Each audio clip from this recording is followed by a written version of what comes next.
Ah elah, bosen banget nih. Iya nih, bingung mau ngapain. Kapan dah mulai kuliahnya? Udah gak sabar tahu, pengen cepet-cepet masuk. Kamu bosen. Kamu bingung mau ngapain. Kamu gak sabar mau kuliah. Daripada gabut, mendingan dengerin aja Binfa, bincang-bincang VA. Bentar dulu. Pastiin ya, kalian pada follow IG MBVA UI 2020, subscribe YouTube HMVA UI, dan jangan lupa satu lagi nih, follow Spotify HM Vokasi Akuntansi UI 2020. Jangan lupa ya di follow.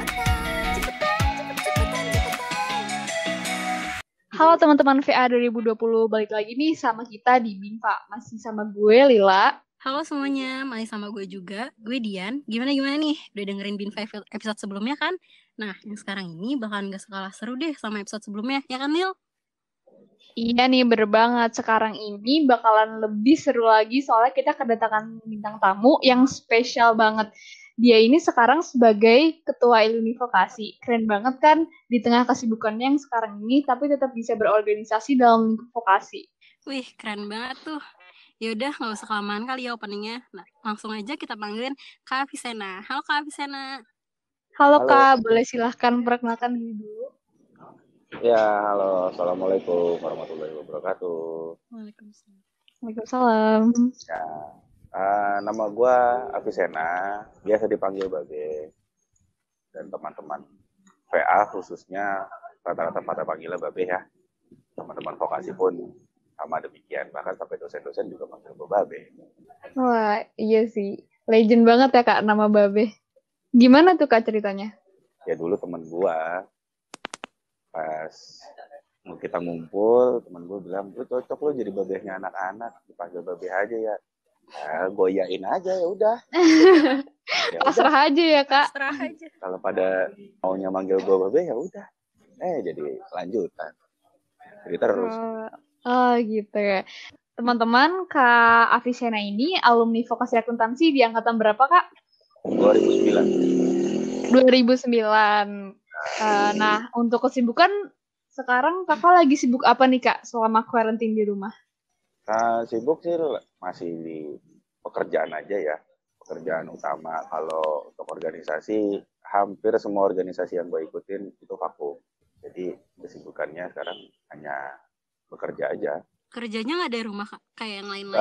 Waktu lockdown itu di rumah.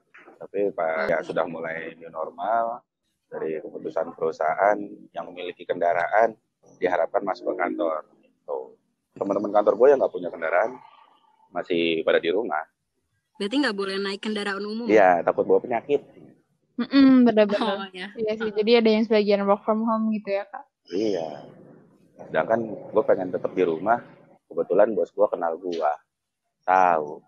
Nah, mungkin lu nggak punya motor. Ya. Nggak jadi. Gitu ya.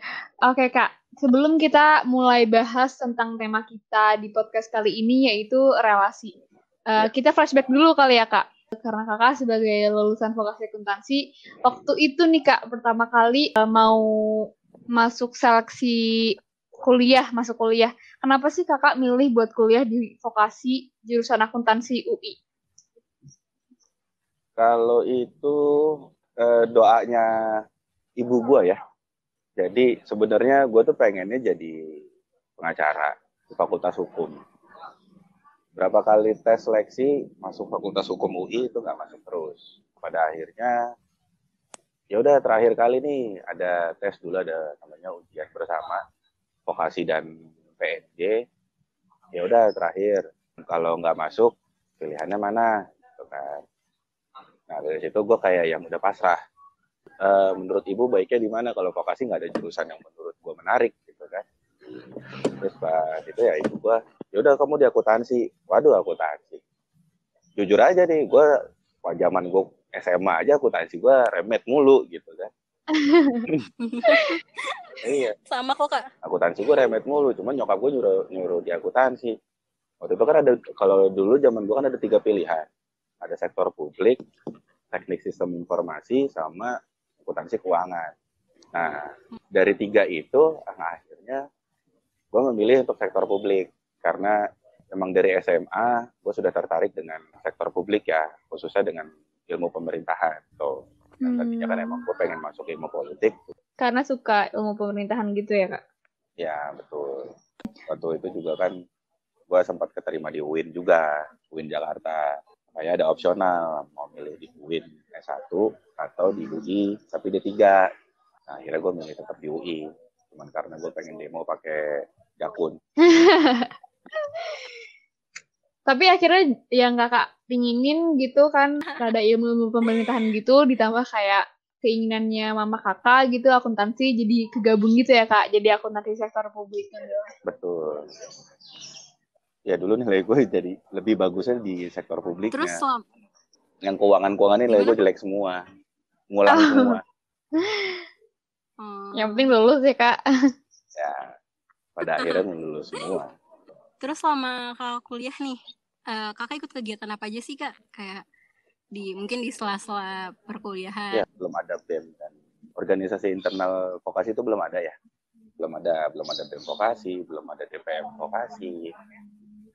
Nah, waktu itu gue coba untuk masuk dalam lingkup orang-orang yang mau mendirikan organisasi di vokasi. Jadi dari teman-teman 2008 juga sudah ingin membentuk itu kan. Jadi kita ya dari angkatan gua berarti pendirinya itu pertama bareng lah sama teman-teman 2008 dan 2009 itu membantu mendirikan organisasi di vokasi. Terus setelah itu terbentuk, kebetulan gua tidak berkecimpung di dalamnya. Berkecimpung dalam artian organisasi BEM-nya ya, BEM dan DPM itu tidak, karena masih memberikan kesempatan untuk teman-teman yang lain yang tetap mau aktif. Kalau gue emang udah naluriahnya aktif, tanpa disuruh juga bisa aktif sendiri. Aktif bergaul, aktif kemana aja gitu ya kak, fleksibel. Fleksibel. Nah waktu itu juga gue sempat jadi panitia pemira. Oh iya ya. Ya akhirnya gue jadi panitia pemiranya, pemira pertama. Untuk pemilihan ketua BEM pertama atau di vokasi, nimbrungnya hanya sampai di situ. Sempat di BEM tapi hanya setengah periode karena ada gesekan politik dan gesekan kepentingan organisasi. Iya. Organisasinya kencang banget tuh, isu politiknya kencang banget memang di vokasi zaman dulu. Beda sama sekarang gitu. Kalau sekarang kayaknya isu politiknya nggak begitu kencang. Kalau dulu kencang banget, jadinya untuk menghindari itu yaudah deh gue keluar dari BEM aja. Makanya setengah periode gue di BEM. Soalnya gue aktifnya di organisasi mahasiswa eksternal ya. Pokoknya ya gitu deh yang gue tahu dari anak-anak zaman sekarang. Kalau dulu mah bilangnya emang organ eksternal. Gue dulu main di organ eksternal. Lebih aktifnya di organ eksternal. Tapi tidak melupakan kawan-kawan di internal. Iya sih bener kak. Dari kegiatan-kegiatan kakak pas kuliah nih yang tadi udah kakak sebutin, ada nggak sih kak pengalaman yang paling berkesan yang kayak kakak masih inget sampai sekarang, terus juga hikmahnya pun berguna sampai kakak menjalani hidup sekarang, yang mesti banget nih diceritain ke mahasiswa VA 2020? Boleh nggak kak ceritain? Yang paling berkesan itu ketika gue demonstrasi untuk pembentukan kantin vokasi. Jadi waktu itu kan vokasi kan baru pindah ya di tahun 2011. Nah itu belum punya kantin tuh. Akhirnya gue berinisiatif untuk menggerakkan seluruh mahasiswa vokasi untuk menuntut rektor dan dekan agar membuat kantin. Karena kan karyawan, dosen pun butuh makan kan. Ya bayangin aja dulu dari gedung vokasi itu harus jalan dulu keluar ke Kukel buat makan, buat beli minum gitu kan. Oh jadi itu nggak terbentuk dari awal ya kak kantin itu? Enggak, itu sejarahnya panjang lagi kalau untuk Wah, kantin. menarik nih ya. Jadi memang yang paling berkesan itu sih gitu, karena memang pada saat itu penuh dengan gesekan, penuh dengan drama pergerakan mahasiswa, sehingga waktu itu yang dulu se-UI pun kasusnya Pak Rektor zaman itu yang pada akhirnya BEM UI pun ikut dalam isu menggiring rektor, mengawasi rektor, tapi tetap vokasi gue pengennya kepentingan vokasi adalah bangun kantin. Di seluruh BEM di UI, fakultas-fakultas lain itu menuntut kepentingan ini, kepentingan itu. Kalau vokasi tetap gue maunya kantin. Nah kebetulan waktu itu gue berdiri ngurusin tidak atas nama BEM ataupun DPM, tapi gue mengatasnamakan Ikatan Mahasiswa Vokasi. Teman-teman 2009, teman-teman 2010, nah itu mereka banyak tuh yang support. Kita bikin aksi kecil, kita bikin aksi besar, sampai-sampai ya pada akhirnya ya gue dipanggil Pak Rektor waktu itu. Ada pemanggilan dan isunya dulu gue mau dikeluarkan bareng sama temen gue. Hanya karena melakukan gerakan itu. Wah, terus gimana tuh Kak akhirnya? Ya, akhirnya mahasiswa-mahasiswa vokasi pun yang tadinya save UI, untuk vokasi sendiri jadinya save Babeh dan Betil. Ada waktu itu teman gue berdua yang emang dipanggil sama rektor. Jadi dapat dukungan gitu ya Kak? Iya, karena kan memang kita kan bergeraknya kan atas dasar perut ya, atas dasar kepentingan bersama gitu loh. Benar-benar. Jadi tapi terbukti gitu perjuangan Kak Avicenna dan teman-teman alumni vokasi pada masa itu tuh jadi ada hasilnya gitu ya Kak. Sekarang udah terbentuk kantin vokasi yang kita nikmatin bareng gitu ya. Tadi kita nggak tahu kalau di belakang itu sebenarnya ada perjuangan gitu. Berarti kakak ini satu mahasiswa yang iya berjasa benar juga, kan? gitu. Mungkin nanti teman-teman TA 2020 belum sempat ngerasa ini di semester 1 karena PJJ, tapi nanti begitu semester 2 masuk kantin tuh jadi inget gitu ceritanya Kak Avicenna gitu. Ini nih yang buat kantin. Iya nih alumni kita nih gitu kan. Salah satu. Iya nih. Perlu ditekankan nih, salah satunya gue. Oh iya. Bukan. Dengan teman-teman Kak Avicenna tentunya sih. Karena dulu ada sedikit cerita yang menurut gue tidak perlu diceritakan, cuman agak sedikit jadi polemik terkait sejarah kantin. Oh, oke.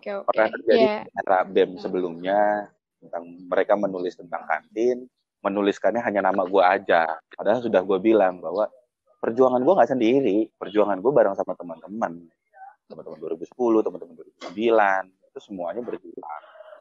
Kebetulan oknumnya salah satunya ya ada gue tuh, dan ya istilahnya perjuangan ini juga bareng sama teman-teman dan diteruskan juga sama teman-teman 2010, 2011. Karena dulu kan ada kantin sementara, teman-teman 2011 lanjut demonstrasi lagi, pokoknya mereka sampai mogok kuliah hanya untuk makan siang bersama di gedung PA gitu, di gedung A. Itu satu selasar di gedung A itu mahasiswa semua pada makan bersama di situ. Aksi itu dinamakan aksi damainya dari teman-teman semua. Karena kita menuntut adanya pembentukan kantin segera, pembangunan kantin segera. 2012 baru kantin berdiri. 2012 awal. Oh, berarti nggak dari kakak awal di sana terus demonstrasi langsung Iya, terbentuk panjang kantin ya itu sebenarnya ceritanya. Berarti butuh waktu yang Prosesnya lama ya. panjang. Memang yang namanya perjuangan itu kan selalu seperti itu ya. Sejarah-sejarah nasional juga kan panjang. Dari Sumpah Pemuda aja 1928 sampai ke 17 Agustus 45 kan berapa puluh tahun tuh. Gitu. Emang perjuangan itu panjang. Dan alhamdulillahnya itu yang paling berkesan. Dan bisa dirasakan oleh adik-adik semua lah. Sebelum lanjut, pastiin dulu kalian udah follow Instagram @cafemeetstalks, @liputankerja, @akseleran_id, dan @yukampus_id. Buruan follow ya, dan dapatkan info-info menarik. Sekarang ini kan Kak Avicenna menjabat sebagai Ketua Iluni Vokasi kan Kak? Iya. Dijelasin nggak Kak? Iluni Vokasi itu apa sih Kak? Aku aja sebenarnya aku nggak tahu kayak apa sih tugas-tugasnya atau tanggung jawabnya apa aja yang dilakuin sama organisasi Iluni ini. Ya, sebenarnya kalau Iluni itu fokusnya adalah sosial ya, bentuknya itu bentuk sosial. Dalam artian apa yang dibutuhkan oleh adik-adik mahasiswa, apa yang dibutuhkan oleh teman-teman alumni yang lain atau teman-teman alumni yang baru lulus, itu difasilitasi oleh Iluni ini, kebutuhan-kebutuhannya. Seperti itu. Dan alumni-alumni ini yang terhimpun dalam organisasi Iluni. Gitu. Jadi Iluni ini adalah organisasi. Beda dengan alumni. Kalau alumni ya personal gitu ya. Jadi memang sebenarnya terbentuknya itu sudah ada ya dari tahun berapa ya dari Iluni itu. Gue lupa. Pokoknya ketua Iluni pertama itu adalah ketua BEM pertama di Vokasi di GG. Setelah itu ada kekosongan karena tidak berjalannya. Kebetulan kemarin gue mulai ngajar nih di Vokasi. Gue mulai masuk di Vokasi lagi, mulai balik ke Vokasi. Nah, karena kebetulan dosen-dosen tahu kalau gue dulunya hiperaktif pada saat mahasiswa, dan akhirnya didorong untuk ya udah coba bentuk lagi iluninya, dibuat lagi iluninya, sampai gue dipanggil sama Mas Denny sama Pak Sigit, Prof Sigit, ngobrol untuk pembentukan iluni. Karena kan hubungannya juga sama akreditasi vokasinya. Seperti itu. Jadi gue menghimpun lagi nih. Ayo nih alumni-alumni yang dulunya aktif di kampus, yang khususnya circle teman-teman gue, dan mereka bersedia, ayo kita buat lagi, ayo kita bikin lagi. Kita ramaikan lagi vokasi. Kalau untuk tupoksi tadi ya, menjadi fasilitator bagi mahasiswa dan alumninya itu sendiri. Dan itu bergeraknya itu sosial. Tidak ada unsur kepentingan apapun atau unsur kepentingan politik apapun. Jadi agak berat juga ya Kak, tugas-tugasnya? Ya, kalau untuk tugas-tugasnya cukup berat ya. Karena orang-orangnya nggak ada. Bukan nggak ada, susah ditemuin istilahnya. Udah pada di mana-mana gitu ya? Betul. Dan secara pribadi, gue cukup beratnya itu karena ini kan baru, gitu ya, baru memunculkan lagi secara resmi dan secara gamblang, secara medsos. Nah, tingkat kepercayaan para alumni-alumni yang lain itu yang masih meraba-raba. Dalam artian mereka pun masih nggak begitu paham sama iluni itu apa. Dan terhambatnya lagi, kalau teman-teman vokasi ini kan rata-rata nerusin kuliah. Hampir 80% itu kan nerusin kuliah di S1. Nah, itu ada yang lanjut di FISIP, ada yang lanjut di FE, ada yang lanjut di LKM, di ekstensi-ekstensinya tuh. Nah, mereka itu merasa mereka alumni FE, mereka alumni FISIP. Jadi ketiganya nggak diakuin ya? Jadi seperti itu. Itu sulitnya gue menghimpun teman-teman alumni vokasi itu agak terhambatnya karena itu. Gitu. Itu pun Bang Andre dulu juga yang sebagai ketua Iluni Pusat, ya gue sharing sama beliau pun kayak ya juga ya agak sulit ya. Jadi di situ Bang, sulitnya kita di vokasi itu kayak gitu. Cuman database semua masuk, memang database alumni berapa jumlahnya, ada total 8.000 terakhir ya. Ya mereka terdaftar gitu, terdata. Tapi ada juga yang double data karena mereka ada di FE, terdaftar di Iluni FE, terdaftar di Iluni FISIP gitu. Nah, itu juga PR juga tuh buat teman-teman Iluni Pusat gitu kan. Nah, berarti nih Kak, dari tadi yang udah Kakak ceritain tanggung jawabnya, tugasnya kayak apa, terus tantangan-tantangan yang dihadapi, terus kira-kira apa sih Kak kriteria yang tepat untuk bisa menjadi ketua Iluni Vokasi? Harus bisa masuk di berbagai macam kalangan. Itu yang paling utama. Harus bisa masuk di berbagai macam kalangan. Dan berani untuk tidak memikirkan perutnya sendiri. Berani untuk tidak memikirkan diri dia sendiri. Karena Iluni ini kan tadi ya, basicnya sosial. Namanya kita kerja sosial itu kan tidak digaji, tidak ada pemasukan lah. Cuman kalau misalkan kriteria yang siapa yang bisa atau yang seperti apa, itulah ya orang-orang yang memang sebenarnya emang jiwa sosial itu tinggi, yang pertama. Kedua, emang cinta sama alma maternya, cinta sama vokasi. Jadi untuk menggerakkan roda organisasi di Iluni, sebenarnya kriteria yang paling utama di situ sih, yang tidak memikirkan diri sendiri. Iya, jadi selain harus bisa adaptif gitu sama siapapun gitu ya, juga harus tulus atau ikhlas gitu ya Kak. karena emang nggak dapat apa-apa juga, pure untuk sosial gitu ya, membantu kita semua sebagai keluarga vokasi gitu. Nah, pasti di samping itu semua kan ada manfaatnya ya Kak, kayak benefit-benefitnya menjadi ketua Iluni Vokasi atau bahkan jadi anggota Iluni deh, itu apa aja sih Kak benefitnya? Ini gue coba luruskan ya, anggota Iluni itu adalah alumni gitu ya. Dia mau jadi pengurus atau tidak, mereka sudah menjadi anggota Iluni. Semua alumni vokasi itu menjadi anggota. Sedangkan yang membedakan adalah pengurus Iluninya. Nah, pengurus Iluninya ini kan gua dan beserta jajaran gua ini, benefit yang kita dapat itu sangat banyak sih. Alhamdulillah sangat banyak, khususnya di relasi, jaringan. Coba kalian bayangkan, gue baru umur 28 tahun gitu lah, tahun lalu, kerjaan masih standar, maksudnya belum jadi manajer atau belum jadi apa, masih biasa-biasa aja, tapi gue sudah mau duduk dan ngopi bareng sama menteri. Waduh, gue sudah ngopi bareng sama staf ahlinya presiden. Hanya karena apa? Hanya karena gue ketua Iluni Vokasi. Gitu. Yang akhirnya pun kita ngebahas. Beberapa menteri kan banyak masukan dari gue waktu pas sebelum Jokowi periode kedua ya, terkait program vokasi yang digembor-gemborin sama Jokowi itu kan, gue ketawa gitu. Oh ternyata Jokowi pakai juga nih saran hasil pertemuan kemarin. Dia mempertanyakan soal vokasi gimana kalau untuk di UI gitu. Nah, itu kan kita diskusi. Ternyata dipakai untuk kartu siap kerja, kartu yang gitu-gitulah. Itu mau mekanismenya Jokowi. Wah, luar biasa banget ya. Iya. Nggak kepikiran gitu kalau ternyata manfaatnya bisa sebesar itu gitu, dan kerasa juga impact-nya gitu kan dari hasil diskusi kakak dengan Pak Jokowi gitu. Terus jadi ada ininya lah, hasilnya gitu dijalanin, digemborin vokasi. Kita nggak bisa pungkiri bahwa mau kita vokasi, kita tetap alumni UI loh. Kita tetap alumni UI yang memang alumni itu biasanya selalu diperhitungkan. Namanya UI ya, jadinya diperhitungkan secara negara seperti itu.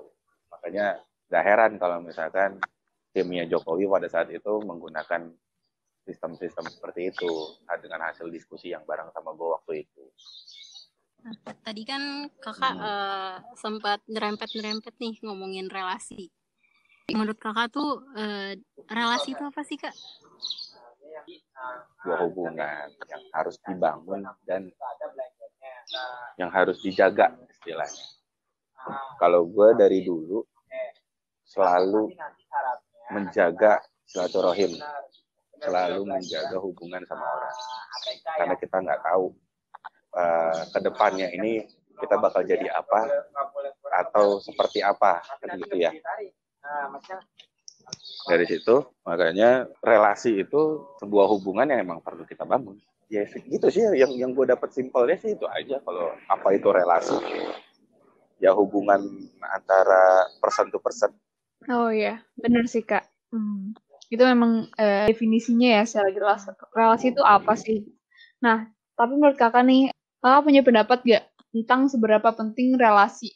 Misalnya kakak ada pengalaman yang benar-benar bikin kakak ketemu poin bahwa wah ternyata relasi itu penting banget.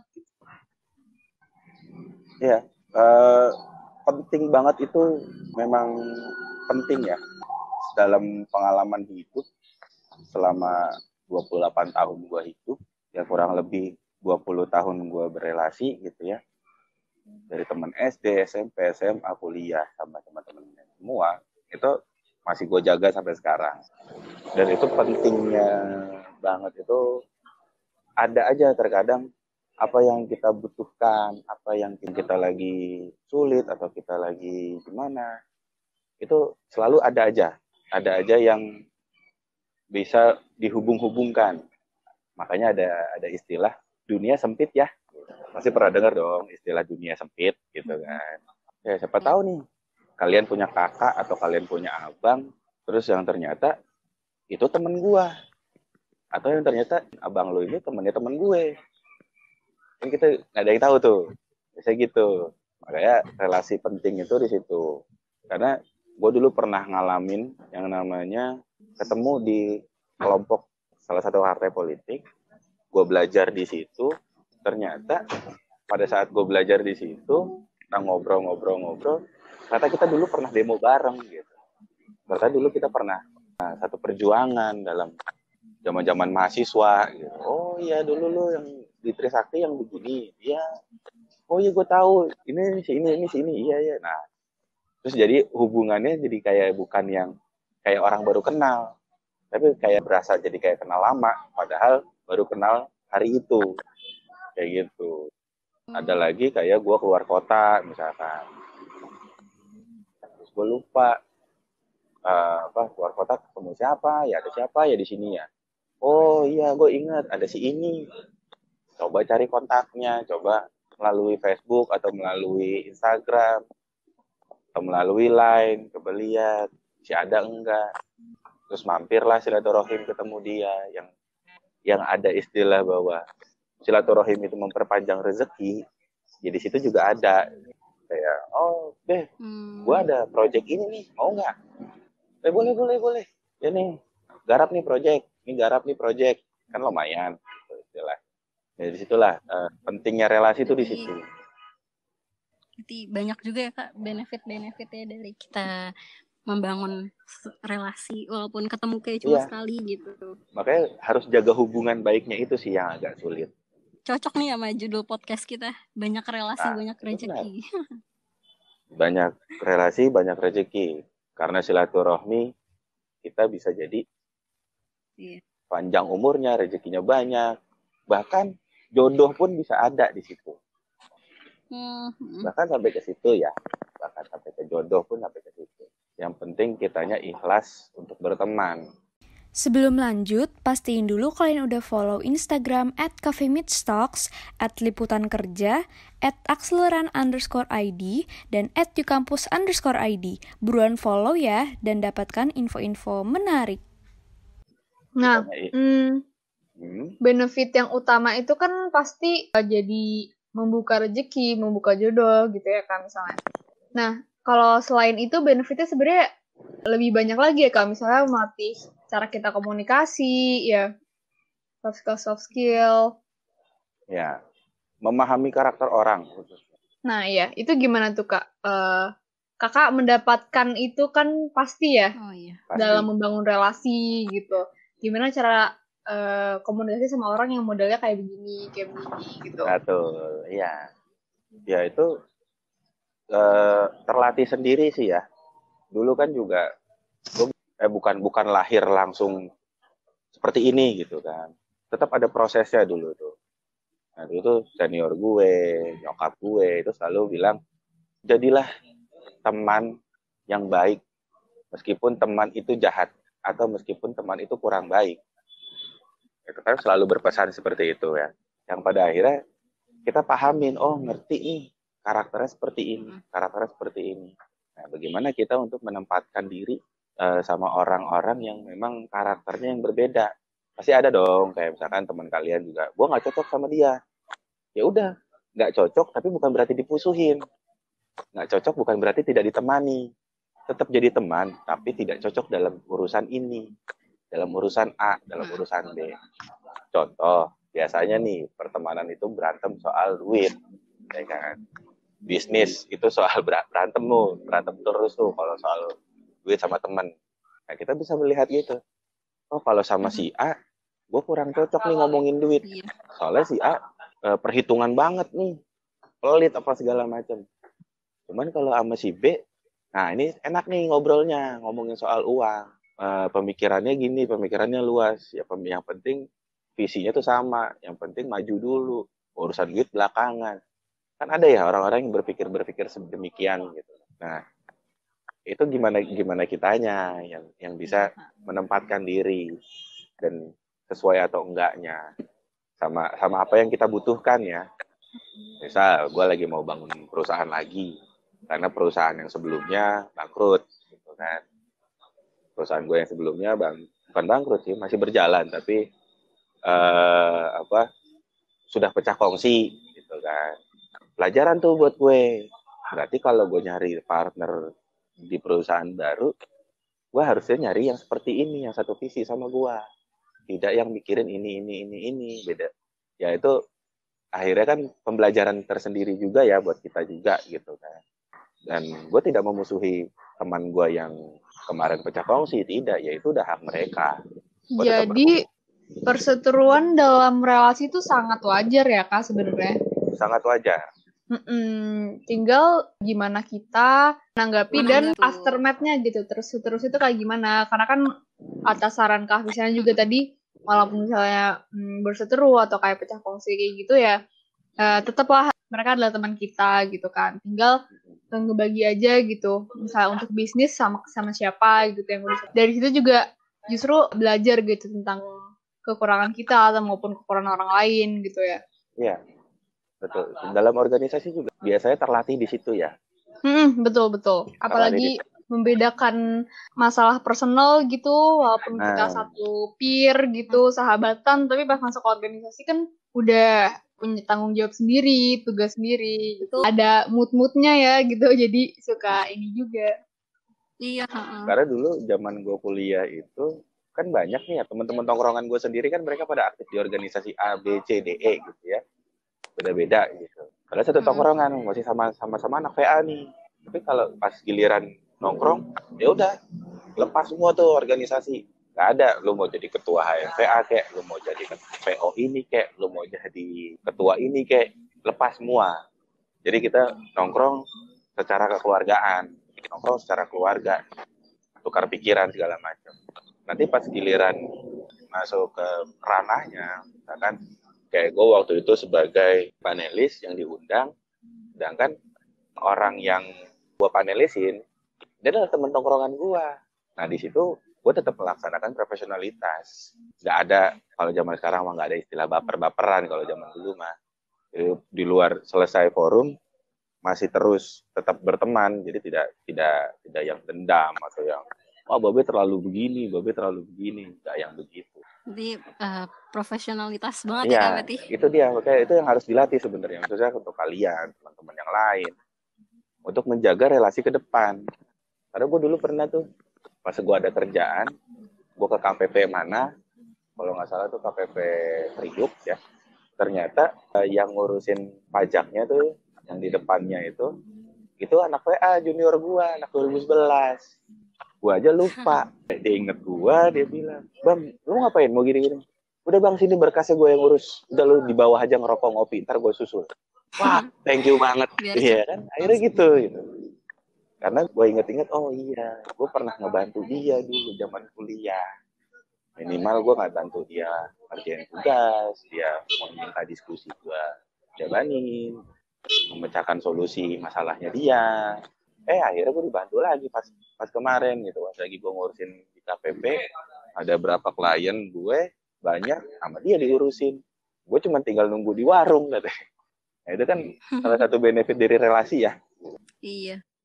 Nah, boleh dong Kak, kasih tips nih buat orang-orang yang introvert atau mungkin pemalu gitu. Cara biar bisa berkomunikasi dengan baik itu gimana sih Kak? Percaya diri. Dan jangan terlalu banyak berpikir, ntar dia begini, ntar dia begitu. Jangan menilai seperti itulah. Kita belum coba, kita belum tahu. Jadi nggak usah ngejudge dulu. Ya salah satu contohnya kayak kalian nih. Kemarin komunikasi sama gue, coba untuk kita bikin podcast yuk. Gue jabarin, yaudah yuk.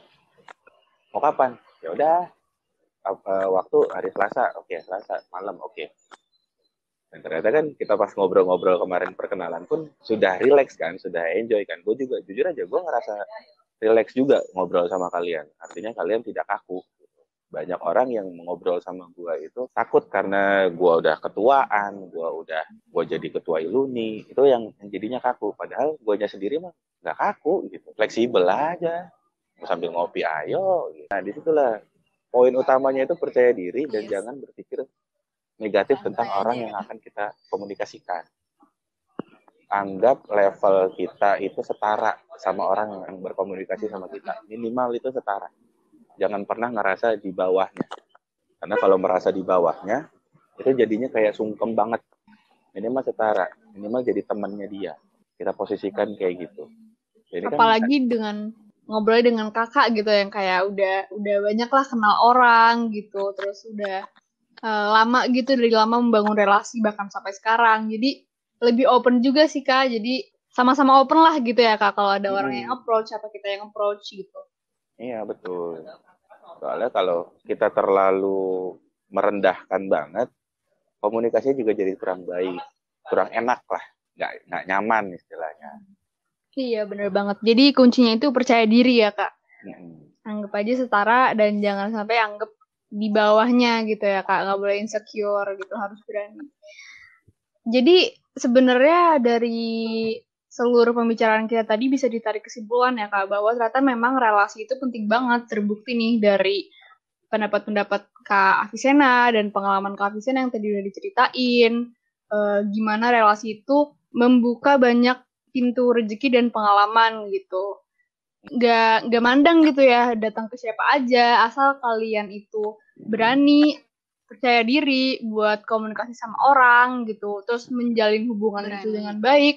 Mau kalian yang awalnya pemalu atau introverts gitu, nggak sebanding lah dengan beribu-ribu rezeki atau beribu-ribu kesempatan yang kalian bisa dapetin kalau kalian berani ngomong sama orang gitu. Iya, dari langkah kecil bisa membuka banyak Membangun peluang relasi. gitu untuk masa depan kalian yang pasti lebih baik lagi gitu.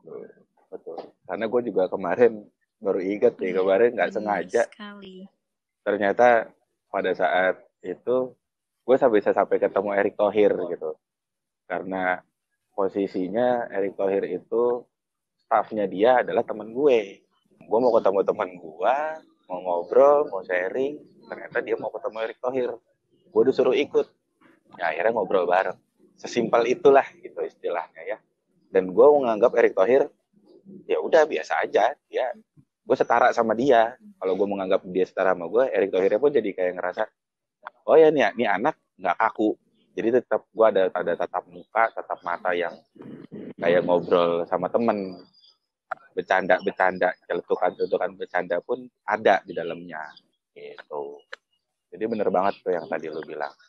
Wah, emang luar biasa banget sih. Tadi kita udah terkejut dengan Kak bertemu sama Pak Jokowi. Sekarang Pak Erick Thohir juga ya Kak, punya pengalaman kayak gitu ya Kak. Dari relasi tuh kayak cuman karena ketemu sama staffnya yang kebetulan teman kakak gitu ya, terus dibawa. Nggak, Kak, itu kayak buat orang biasa aja susah gitu misalnya ketemu sama Pak Erick Thohir atau Pak Jokowi. Tapi dengan relasi yang Kak Avicenna miliki gitu bisa membawa Kak Avicenna untuk dapat pengalaman kayak gitu. Alhamdulillahnya gitu.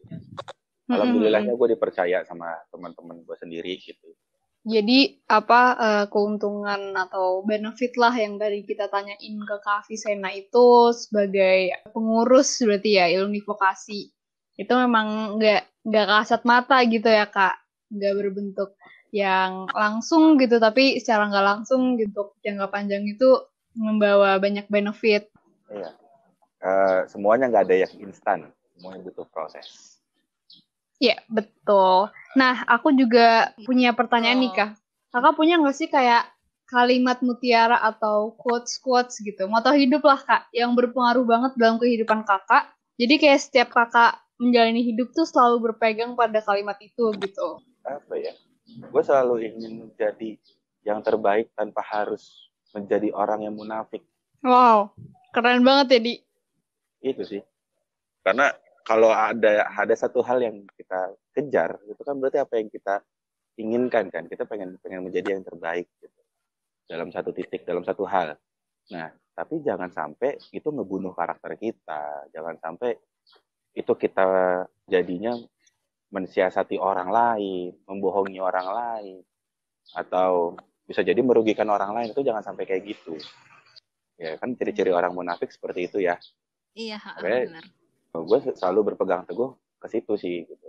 Gue pengen jadi yang terbaik, tapi gue nggak mau ngerubah diri gue sendiri gitu. Dalam hal gue nggak mau termasuk golongan orang munafik. Jadi apapun itu, apapun kondisinya, itu selalu gue ceritakan atau selalu gue buka untuk hal-hal yang memang perlu diceritakan ya. Karena kan di Indonesia hari ini udah banyak banget orang munafik gitu loh. Iya. Dan gue sangat percaya bahwa ketika kita ngerasa itu sudah yang benar secara agama, itu pasti ada jalannya. Meskipun itu nanti jawabannya. Itu gue sangat percaya itu. Apapun yang kita yakini, keyakinan itu yang akan terjadi. Kecuali kalau kita ragu, ya keraguan itu yang akan terjadi. Kan gitu. Keren banget ya Lil. Nah, tadi kan pertanyaan terakhir yang dari Lila nih ya. Nah, sekarang terakhir dari aku nih Kak. Boleh dong Kak kasih pesan-pesan buat teman-teman VA 2020 biar mereka tuh gak ragu-ragu buat membangun relasi sebanyak-banyaknya gitu. Pesan-pesannya buat teman-teman mahasiswa vokasi akuntansi 2020 dan teman-teman lain, jangan pernah kalian merasa minder, jangan pernah kalian merasa malu. Banggakan apa yang kalian punya, meskipun itu hanya segenggam batu. Artinya, kalian bisa mengeksplor diri kalian dengan potensi diri yang kalian punya. Apapun itu ya, potensi diri kan personalitinya beda-beda, itu digali, itu dikembangkan sesuai dengan apa yang teman-teman inginkan dan teman-teman mau capai. Banyak contohnya persimpangan-persimpangan jalan itu menjadi hambatan bagi teman-teman mahasiswa. Mau A tapi pengennya B, mau B tapi jalannya A. Nah, selagi itu satu visi, kenapa enggak? Kita harus lewatin itu dan kita harus laluin itu. Dan pesannya adalah teman-teman ini harus banyak relasi, banyak berteman. Dengan cara apa? Ya berorganisasi yang aktif. Perbesar dan perluaslah skop pertemanan kalian di organisasi. Wadah kampus itu menjadi tempat permulaan kalian nanti. Setelah lulus, mau jadi apa? Ya sekarang kalian yang tentukan. Sudah mulai menentukan kalian membesar itu mau jadi apa. Gitu. Wah, gila. Keren banget tadi. Setelah ngobrol-ngobrol sama Kak Afisena, pikiran gue langsung terbuka gitu, apalagi tentang relasi. Makasih banyak ya Kak Afisena atas sharing ilmu dan pengalamannya. Iya, sama-sama. Iya, terima kasih Kak. Udah menyempatkan juga waktunya, padahal di kerja juga. Ya, sama-sama. Dengan senang hati kok. Oke, kalau gitu gak berasa banget. Sampai sini aja episode kali ini relasi. Tunggu di episode selanjutnya ya teman-teman. Sampai berjumpa lagi. Bye! Bye-bye.